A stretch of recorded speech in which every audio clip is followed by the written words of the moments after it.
All right. Testing my microphone. Eep schmuck. Working? Excellent. I'll wait a few minutes for some stragglers to get in here.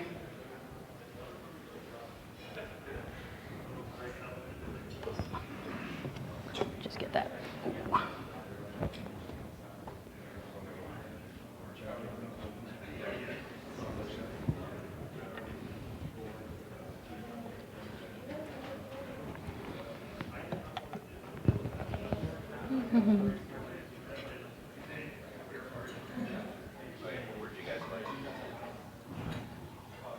Wow, you're like front and center, right there. Line you up with Abigail, straight down the road. I can see the witch. Nope.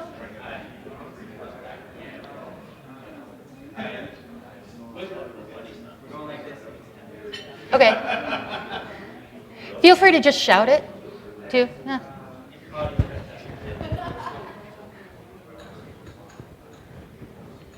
All right, people are straggling in, doors are shutting. We still have a door open.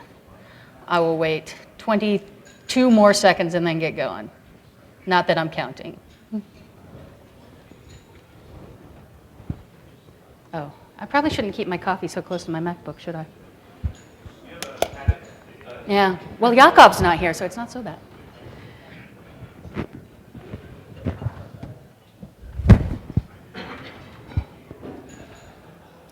Okay, I lied. A little more than 22 seconds. Okay, hello, everybody. Greetings. Excellent. Oh, my God, you are already engaged. I love that.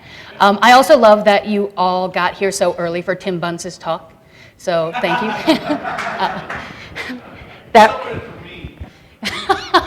He is, actually. Yeah, this is like the best way to get the good seats. So while you're waiting for Tim's talk, I'm just going to tell you about failure. So some really super fast introductions. For those of you who do not know me yet, I am vmbrasseur, but since this is YAPC and we're all friends here, feel free to call me Vicky.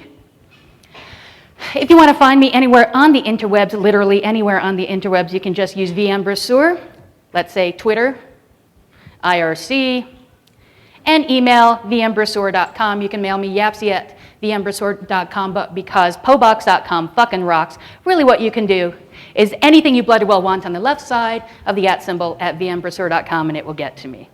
Feel free to get original. It's always fun to see those.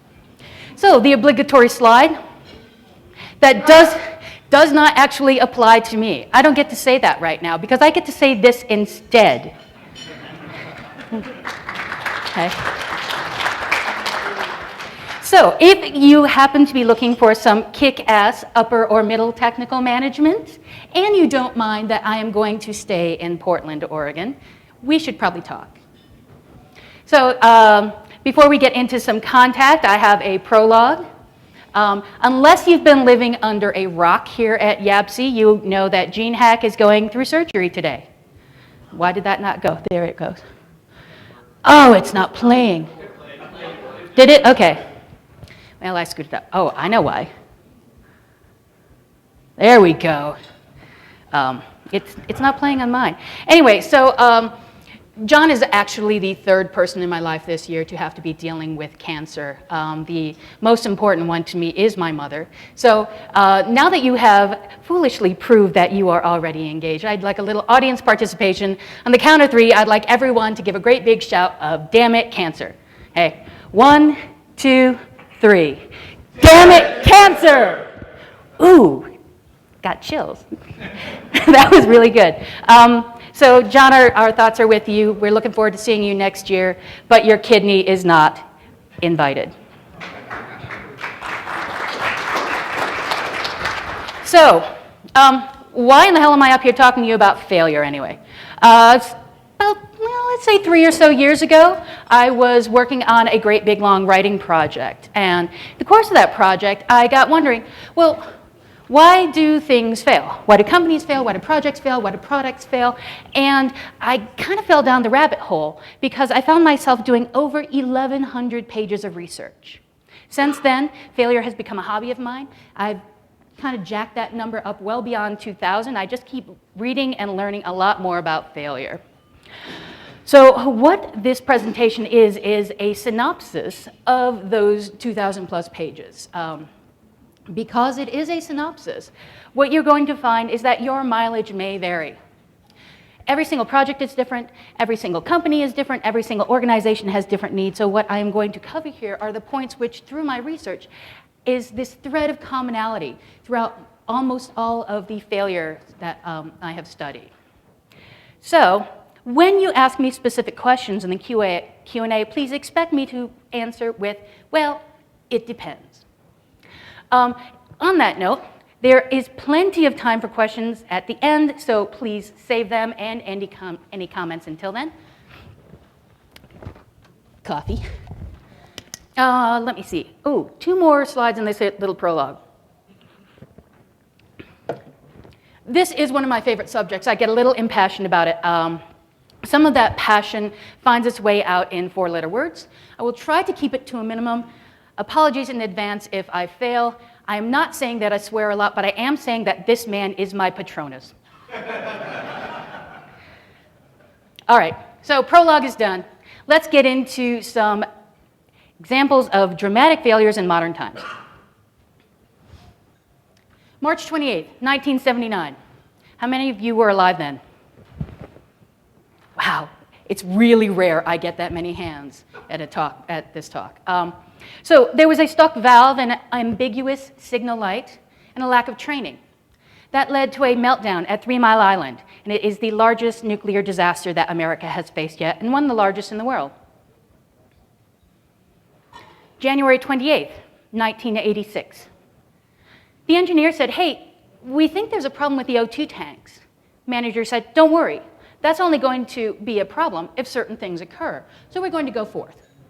Unfortunately, those certain things occurred, and the Space Shuttle Challenger exploded on liftoff, killing everyone aboard.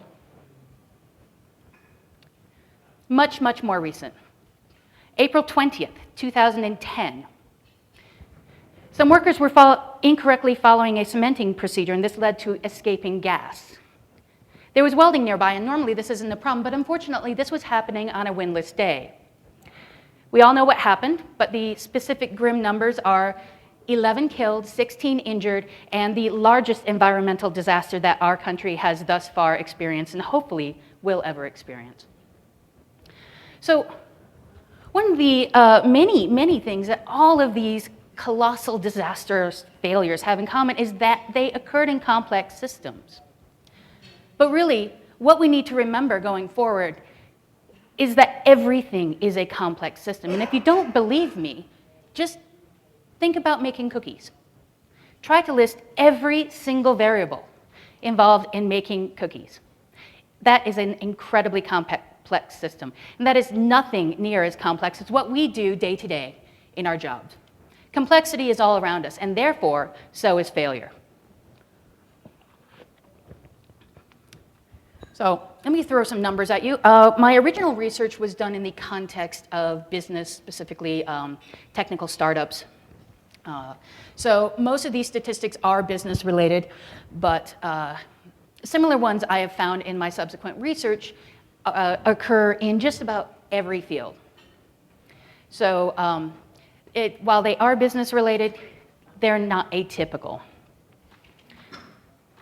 Every single year, 10% of American companies disappear. The failure rate among new businesses may be over 90%. Within the first 5 years of launch, 80% of businesses will fail. Within the next 5 years, 80% of those survivors will be gone. These are only a few examples, yet even these show just how prevalent failure is. It is absolutely everywhere, making it one of our most abundant natural resources. So if it's so abundant, why shouldn't we make better use of it? Okay? We should embrace the incredible learning potential of failure. We all fail. It's just a fact of existence. Every single failure provides data we can use to prevent or minimize the next one. Failure is an effective teacher. Teaches you what doesn't work. And when you're out there on the frontier, it provides invaluable information that allows you to keep pushing further into the unknown. One thing we need to remember through all this is that while experience is automatic, learning is not.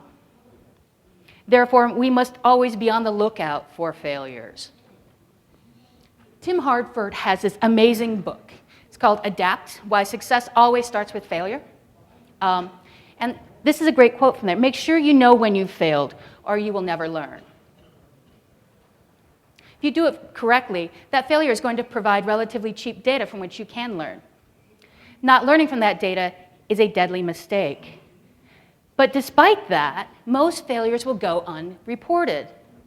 Unreported failures have immense costs, not only in money, which is the most obvious one, but also in effort, morale, goodwill, and the most precious of all things, time.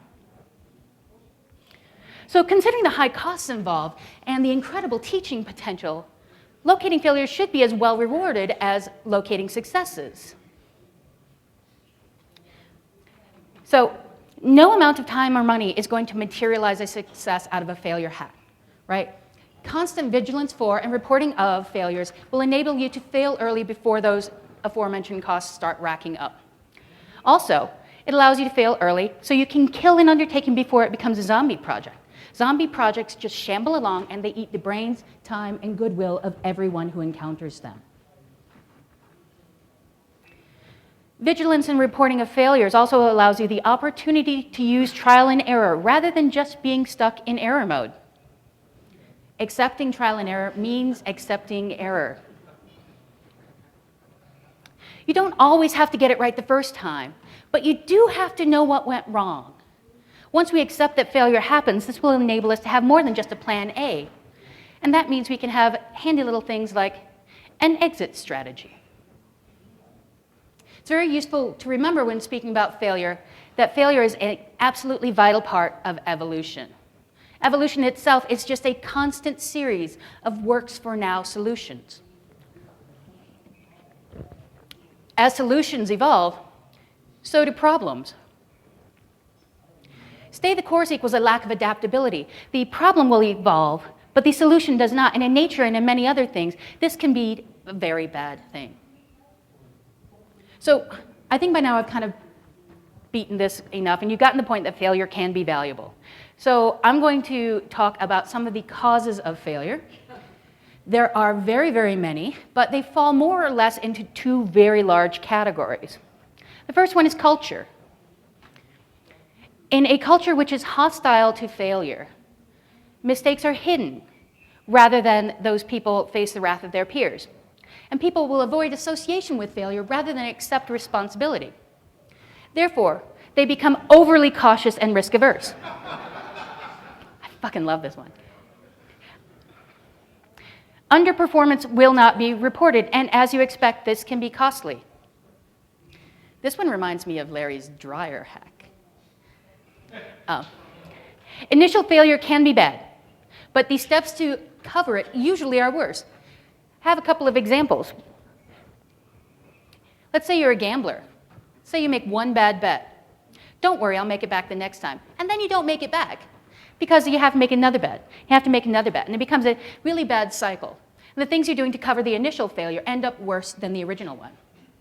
Another really good example of this are payday loans. So really, we're all human beings, I think. Pretty sure. So it's really no surprise to any of us that humans don't like to fail. But we do really like to blame. We love handing out blame. The urge to point fingers is intensely strong in culture. We like to point the fingers, but we don't like to be on the receiving end of it. And because of that, we fear failure and blame, and we stop asking the questions which might reveal it. To avoid blame, people remain silent, and many failures go unreported. Am I the only person who gets this joke? Oh, thank you. All right, there's three of us, my tribe. Okay, so that was a really high level of the first category of causes of failure. The second one are cognitive biases. So our brains have a lot of hard-coded old behaviors which evolved when we were living in trees and running from predators. Back then, we called these things reasonable. In modern and more enlightened times, we call them cognitive biases.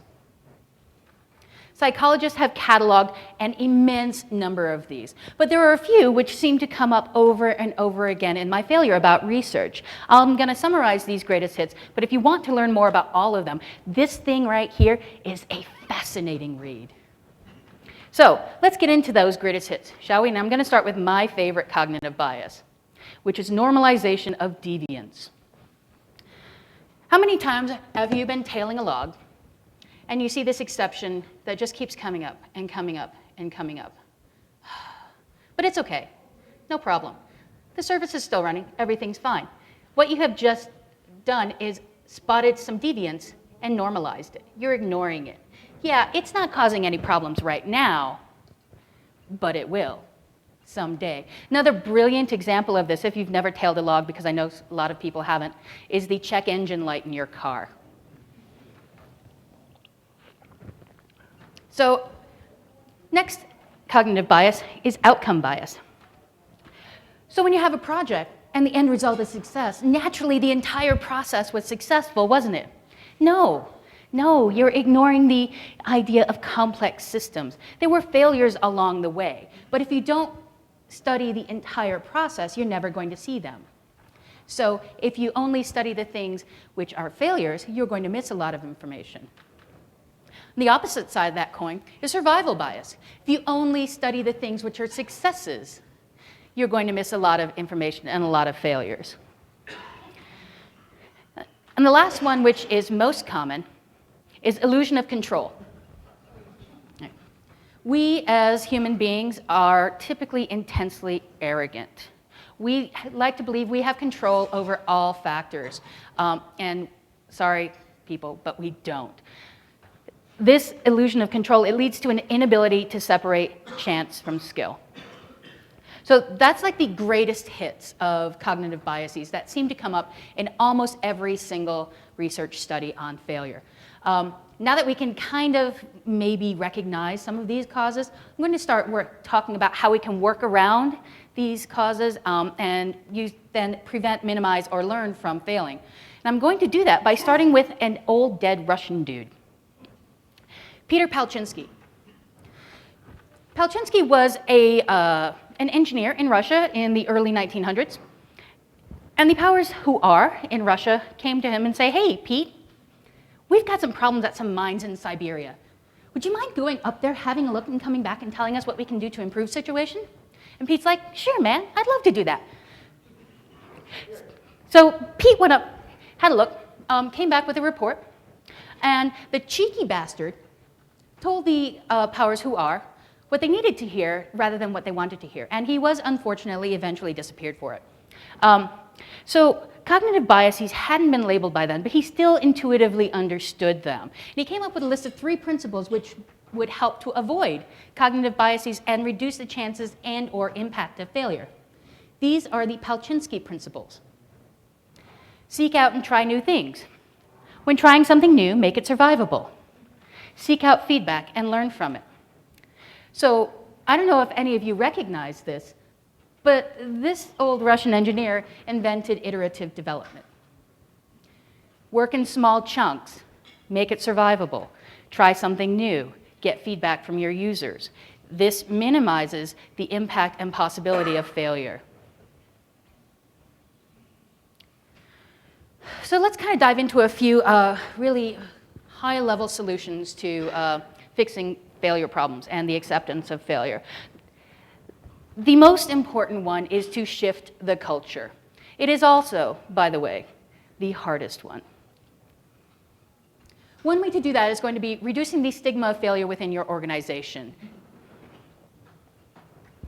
Let people know that it is absolutely okay to make mistakes. It's natural to do it. It's okay to do it. You're not going to get your ass kicked if you make mistakes. Therefore, don't punish people for making mistakes. If you must punish, only do it in cases of absolute gross negligence or repeated incompetence. Don't do it just for mistakes. What this is going to foster within your organization is a tolerance And having that tolerance, which will enable you to have an analysis of your failures, of these mistakes that people bring up. That analysis will foster learning. It's a lovely little system that feeds itself. Another thing you can do is reward that analysis. Reward thoughtful reflection and introspection into a problem. We also need to discourage analysis-free blame. One of the absolute favorite pieces of research I read, some researchers at some university somewhere went to a ton of CEOs. They were several hundred CEOs and said, we're going to ask you 2 questions. Number 1, looking at your organization over the past, 5-10 years or so, could you please tell us what percentage of the failures you suffered were treated as blameworthy? So what percent were treated as blameworthy? And then tell us what percentage actually deserved to receive blame. And by blame, they meant you pointed a finger at one person, one department, one organization. You. So the CEOs went through all this very kindly, and they provided the information. Answer to question number 1. What percentage were treated as blameworthy? Plus or minus, more or less, 90%. Cool. What percentage deserved that? And the answer was 2 to 5%. This shows just how much we love giving blame. Somebody has to be to blame. This is a problem. So when we're looking into the causes and effects of a failure, we need to remember that the what is going to be far, far, far, far more important than the who. We need to fix the problem, not the symptom. Therefore, when you're analyzing these failures, you need to go beyond the superficial. You need to just keep on digging. There are lots of ways to do this, but the simplest and easiest to implement in just about every organization is the 5 whys. How many of you have heard of the 5 whys before? Okay, a few. So it's pretty much exactly what it sounds like, except the 5 is more of a variable than a hard code. So, well, why did 3 Mile Island go nuclear? Well, because there was a valve that was left open. Well, why was the valve left open? Because the technician did not close it. Why did the technician not close it? Well, because the light said that it was closed. Well, why did the light say it was closed? Well, because it was designed improperly. Well, why? And you just keep asking these whys until you get down to the real reason of things. So you use as many whys as necessary, but you don't stop at the first one. Keep asking why until you get to the root cause. Very simple, very easy process to instill. So, as I mentioned earlier, cultural changes are intensely difficult. They are not likely to be even moderately successful if you don't get some sort of support from the powers that be. We can learn from poor little Palczynski on that one. What you're doing when you're trying to change a culture to embrace failure and change is you are questioning the status quo. And in most organizations, that doesn't go over well without the support of your senior leadership. So if you get that, then what you're going to gain is your leaders leading by example. They'll give you shelter from persecution. You're going to get celebration of failure rather than finger pointing and blame. And you're going to get a cultural, top-level, fail early, fail often reward system, which is going to prevent failures from reaching costly epic levels. So if this organization happens to be a business, what you may have to do to get this support is to hit them on the bottom line. Unfortunately, for better or worse, money turns managerial heads, and I am upper management, and I'll tell you this is true. So what you might have to do, and it might be a little distasteful, but honey, it's far, far better than getting fired for spending $20 million on a project that dies. You're going to need to learn a little market stuff. Learn about a loss report. Learn about an ROI report. They don't have to be intense, but they do have to be something. Bring those numbers, that rationalization to your manager before you suggest, hey, here's these great big changes I want to do. It's going to be awesome. Don't do that. Give a rationalization, give why, hit them in the bottom line. You're much more likely to get their support. So another really incredibly effective way to change the culture is through churn in hiring. As people leave, as new recs open, as your project expands, bring on people who are not afraid to try and fail. That's easy. Then you're kind of undermining the system from the inside. You're rebuilding it with new bricks. This is incredibly effective, but it can be dangerous because when you're doing something like this, it can lead to groupthink and an incredible lack of diversity. So be very careful when doing this. It's effective, but there are risks involved.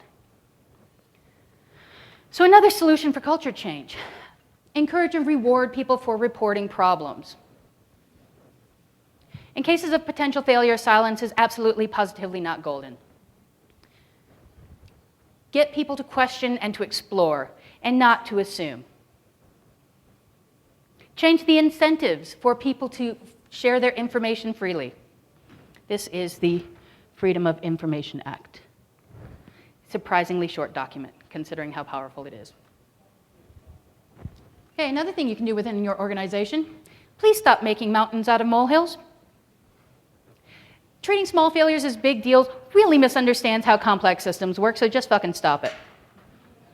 That said, when somebody does come to you with a small problem, please don't ignore it either. Small problems become great big ones. So when they are reported, please deal with them in some way, or at least analyze them and determine their risk. Make an educated decision rather than normalizing the deviance and ignoring it. While finding the problems after the fact is really good, finding them beforehand is better. So you should post-mortem all of your projects, not just the failures. This minimizes that survivor bias I was mentioning earlier. So let's say you like cars. You want to learn more about the auto industry. Are you going to go out there and study just the big three? Are you really going to do that? Because early on in the auto industry, there were over 2,000 different firms. Right now, we're only aware of a small handful, but there used to be an immense number of these things. If you look at the ones that died, you can learn so much. The quite literal textbook example of survivor bias. Back in World War II, we had a big problem. We had planes that weren't coming back. Big problem. Oops. We'd like those back, and the people in them especially. So what they decided to do is, okay, we're going to look at those planes that came back, and we're going to look, oh, look, bullet holes right there. We're going to put more armor there. That's going to do it. Did that, send the planes back out. Did not increase the percentage returning. And so some wag decided, well, wouldn't it be more effective if we went out in the field and, found those planes that went down? So he did that, and he went out to the planes that went down, and it was a pretty dangerous thing, but he discovered that what they really needed was more shielding on the cockpit. Wouldn't have noticed that if he hadn't gone out into the field. So they did that, and they added more shielding to the cockpit. And surprise and huzzah, more planes started coming back, more lives were saved. What they were doing was looking finally at the whole picture rather than just half of it. So when you start looking at the whole picture, what you're going to notice are a lot of near misses. The bird lived. This was in legit GP2 last year. Sorry, Grand Prix 2. So these near misses, while they look at it like a success at the outcome, they're also near fails. Near misses are failures waiting to happen. All you need, near misses in the failure research world are called latent errors. They also contribute to normalization of deviance. You stop seeing what is right in front of you. I don't know who did this, but they're a fucking genius. So there are multiple near misses before just about every disaster and business crisis, and typically they're ignored at the time they occur. What we need to start doing is post-morteming everything, because if you post-mortem only the failures, you'll miss these latent errors and you have a disaster waiting to happen. Oh, I meant to hide the slide, so we'll blaze through it. Latent error, a near miss, plus an enabling condition equals things not quite working the way you planned. Enabling conditions. Near miss is a latent error without the enabling condition. When you add an enabling condition in there, you get failure. So in our arrogance, we think we can control enabling conditions, but we can't. They're out of our hands. This gets back to our illusion of control. What we need to start doing instead of trying to fix the enabling conditions that you can do nothing about, whether it's a windless day or not. You know, whether weather situations occur such that the O2 rings will make your space shuttle explode. You know, we don't need to focus on those. We need to focus on the latent errors instead. Way to do that, particularly in very high-risk situations, not always. I'm not saying this is the silver bullet. There is no silver bullet. Let no one tell you otherwise. So for high-risk situations, a really great way to avoid those enabling conditions are to have process-driven decisions rather than outcome-driven. This is going to minimize the effect of enabling conditions if you are driven by process, if you have a checklist, if you tick every box. You avoid a lot of those problems. This also allows you to identify the qualities which separate success and failures. They say that you can't compare apples and oranges, but if you've never seen them side by side, really, how do you know? So another solution is not to allow assumptions to become truths. Document and share all of your assumptions in advance.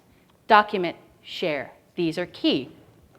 Undocumented assumptions has been shown to be mentally converted into facts. Let's say you're sitting in a meeting. I know this has happened to all of us.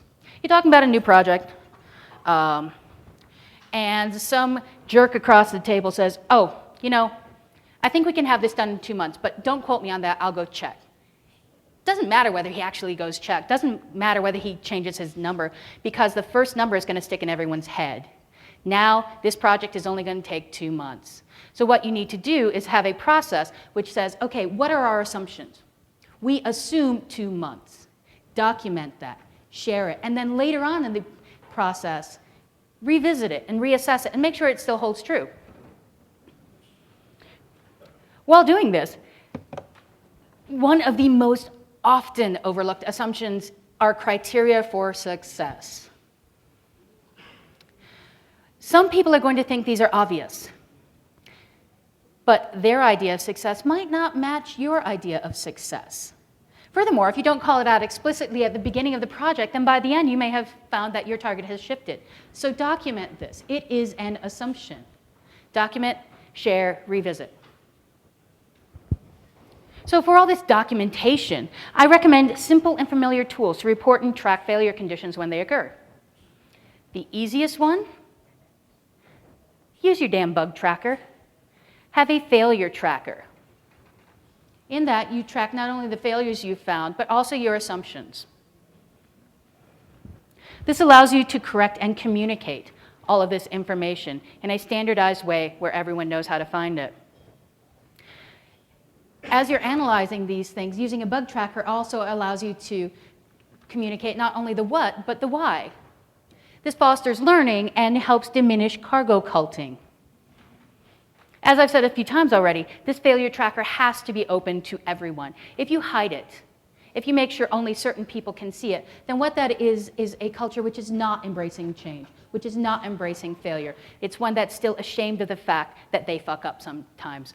That's no good. That's not a healthy culture. You're not going to learn what you can from that. So make sure your failure tracker is open to everyone. Otherwise, what you're going to end up with are organizational silos. And organizational silos disperse responsibility and information, and they lead to an increase in latent errors and unreported failures. However, now that you've got this failure tracker and people are writing shit in it, those reports can't go into a black hole. Create a team and a process to review and analyze them regularly. These failure analysis teams, they should be interdisciplinary. Bring in people from different parts of the project, different parts of the company, different departments. Because that's what you're going to get a diverse team, and diverse teams question assumptions. Diverse teams ask really interesting questions that you wouldn't have thought of. And because of that, diverse teams kill zombies. Furthermore, they get to the root cause of things far more efficiently than if you have a team of just your project owners. When you do that, what you're able to do is find and fix the problem and not just the symptom. And as well, you can determine the potential risk of operation deviations from the norm and make informed decisions rather than suffer from normalization of deviance. So I keep talking about looking at and reassessing those documented assumptions. How do you do that? Well, during every project, have built-in checkpoints for reevaluating those assumptions and goals. Anyone know what this is? All right, checkpoint Charlie. So when you're checking your assumptions, ask yourself, are they still valid? Do we need to shift? Do we need to change? Those criteria for success, are you still on track? Do they still hold true? Have you talked to your customer? Do they still really want this thing? As well, what you get to do when you're doing this, you get to look at your failures and your successes and salvage the bits that are good. So just as in your failures, there are some pieces that worked, and in your successes, there are some pieces that are not. Those are still valuable pieces. That's still valuable information. You still built that really hot shit library that you can use in the next project. Don't just pitch it out the door because the entire project went tits up. Don't do that. So another way to do this, and one of my favorite as a manager, fund only to the next checkpoint. Now that you have them, only fund the project to that checkpoint. Have a check at the assumptions, see that everything is still on track, see that things are going on. Now, when I say this to engineers, they often freak out. They're like, but I put all that effort in, and now you're going to kill my project. It's like, well, yeah, because your project isn't working, honey. Why would I continue funding something that isn't going to be successful? And furthermore, why would you want to work on it? I know you have an emotional attachment to it, but let it go. Your work is not you. And here's another carrot for you. We've got this huge backlog of awesome shit that we want to work on, and we can't because you're on a zombie project and it's eating your brain. So we're going to kill that. So funding only to the next checkpoint is incredibly useful, but you got to have those checkpoints first, and you got to have those assumptions so you can check them at your checkpoint. So quick TLDR. Failure is absolutely inevitable. It's a really great teacher. There are many cultural and psychological reasons for failure, and it can be prevented through cultural change joined with smart processes. You learn to love failure, and you're going to suffer from an overabundance of success. Now, I have some goodies for you as far as resources. When I was doing my research, I made a lovely bibliography for you fine people. This has I'll wait for everyone to start typing or snapping photos or something. So this contains the citations not only from my original 1,100 pages of research, but also the research I've done in the meantime.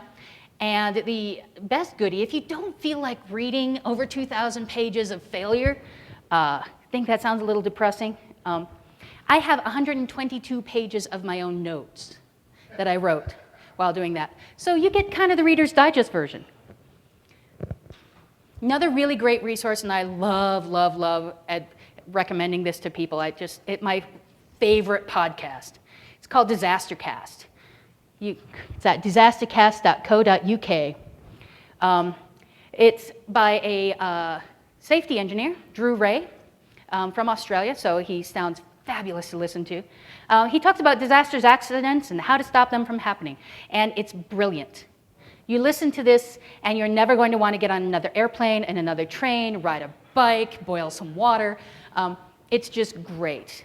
And what I've learned from this, he covers accidents, disasters, failures, primarily in the transportation field, but he also looks at civic engineering. He looks at movies sometimes. So what this has shown me and really drilled home is that what we deal with here in software engineering, everyone deals with it everywhere. We are not special, delicate little snowflakes. These generalities, they apply to everyone, not just us, not just business. So Drew helped me learn that, and he's entertaining as hell. And of course, another resource is standing right in front of you. If you want to learn more about failure, I may have done a little bit on it, and I also have a lot of practical first-hand experience. So that's really all I have today, and we have reached Q&A time. So thank you.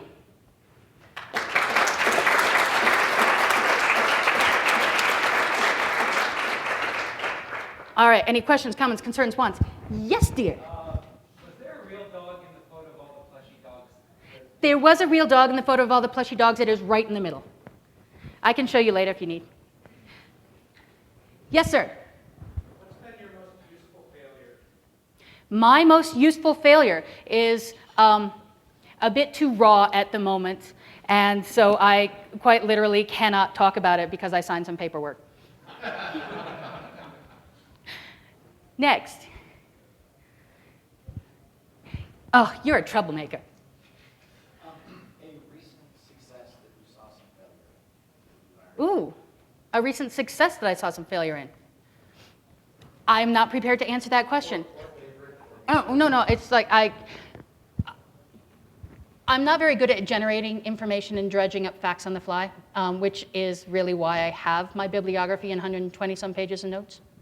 So unfortunately, I can't answer that, not because I don't want to, but I literally cannot. I'm sorry. I apologize. More? Oh, I'm sorry. Yes. So you spoke of dealing with failure in sort of a rational analytic way. What about anything to say about dealing with failure from an emotional sort of perspective? Okay, so the question is, I talk about dealing with failure in a rational analytic way and how to deal with it in an emotional way. I am not qualified to be a therapist, so anything I say, I don't play one on TV, la la la.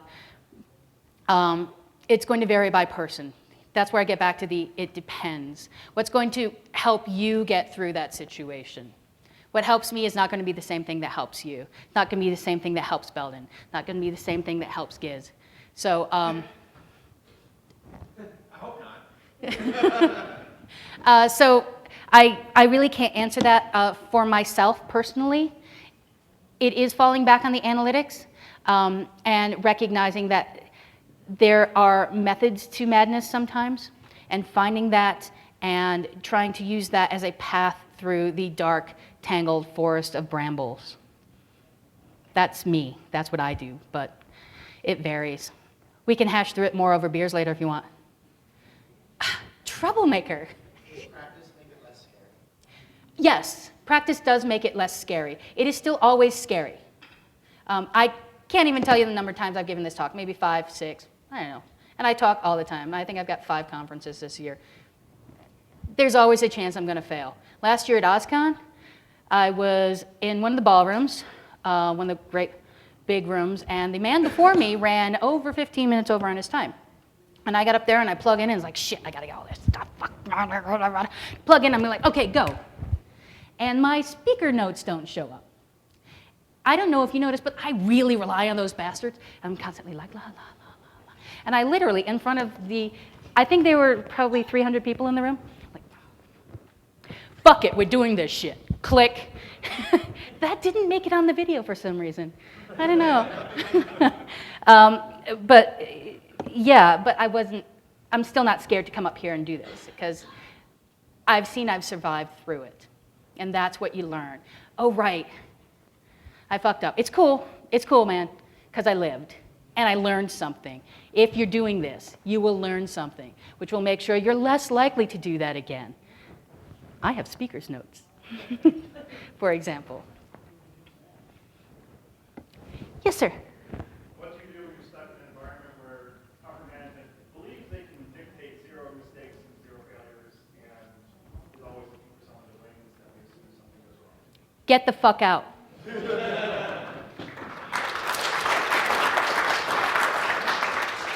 Life is too short to deal with that shit.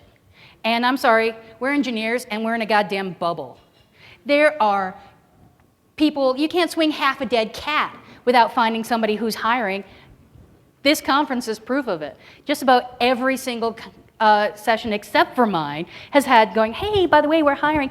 Get out of there. Go find someone who appreciates you. Speaking of which, if I am not asleep, I will probably be at the job symposium that Uri is running. So if you are in a bad situation or something like that, then come talk to me and I'll help you with your resume and what you want to be when you grow up and all that good stuff. Giz. You said when Paczynski went to the mine, he got disappeared, or is it right, he was not disappeared? Oh, he got disappeared. It took a little while. I think his rules about survive your... Yeah, well, it's kind of, do as I say, not as I do. So he formulated those rules before he created a non-survival situation. He did. The biographies I've read of him show him as somebody who has very little political awareness, shall we say. He knows this is what we got to do, so I'm just going to say it. We all know those people. We've been those people. So, yeah, he said the right thing, but not the right way. More? You again, yes. Yes. What was the word you used for him that people... I'll get this on video again. Sawyer is my Patronus. Have you read Harry Potter or watched the movies? Not enough to get that. Oh, when there is a Dementor coming to get you, you can, yeah. Yeah, they, I'm trying to use Patronus instead of spirit animal because people get upset for, so he's my Patronus. Plus, I think he would appreciate it more. I haven't really told him any of this yet, by the way. So, oh, I know, he'll find out. If someone hasn't already tweeted the shit. You're calling Sawyer an animal. Oh, no, he's a, well, no. I'm calling him a protecting spirit. Man, recidivist. So the Dementors are... Just call them out, right? We all have. Oh, no one's watching at all. Hi, YouTube. Protection from your own personal whatever. Like I said, it depends. I know you're just being a troublemaker. God, are you guys like tag team or something? Okay, we only have like a minute, so talk fast, go. Did you read about the failure when the Russian students or some of the testing that the general said he stuck it outside the bunker and during the test and all the other rocket scientists going, it's not a good idea, but they went out anyways and set back the Soviet program for like, Mm-hmm. is that a kind of karmic kind of... Well, there's a karmic. Engineers generally get knocked out. It's a karmic sort of thing, but it goes back to the keynote yesterday. That's social engineering, right? Okay, I'm going to go to the elevator. Right, so that's precisely what happened. And it's another one of those cognitive biases, but I don't know exactly which one, and now I got to go look it up. All right, we are running out of time. If anyone wants me, I'm around until tomorrow sometime. Buy me beer and give me a job.